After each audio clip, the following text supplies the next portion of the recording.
జై శ్రీరామ్ అందరికీ. ఈరోజు నా డే 8 ఆఫ్ హనుమాన్ చాలీసా సంకల్పం. ఈరోజు నేను మీతో మళ్ళీ ఒక హనుమాన్జీ స్టోరీ షేర్ చేయబోతున్నాను. ఒకసారి లార్డ్ విష్ణు గరుడని హనుమాన్ దగ్గరికి పంపించారు, హనుమాన్ని పిలువు అని. ఆ టైంలో హనుమాన్జీ రామ్ నామ్ జపం చేస్తున్నారు. గరుడ వచ్చి మీరు రావాలి అని చెప్తాడు. హనుమాన్జీ కామ్గా మీరు వెళ్ళండి, నేను తర్వాత వస్తా అన్నారు.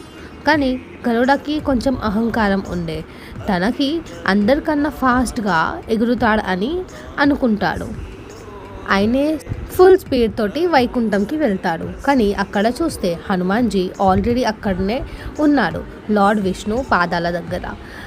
అందరికీ షాక్ అయింది. ఇంకా ఒక డౌట్ వచ్చింది, డోర్ దగ్గర గాఢగా ఉన్న సుదర్శన్ చక్ర హనుమాన్జీని ఎలా అలౌ చేసింది లోపటికని. కానీ అప్పుడు విష్ణుజీ అడుగుతారు హనుమాన్జీని, ఎక్కడుంది సుదర్శన్ చక్ర. అప్పుడు హనుమాన్జీ తన నోరు ఎప్పి చూపిస్తారు, సుదర్శన్ చక్ర తన లోపట్లో ఉంది అని.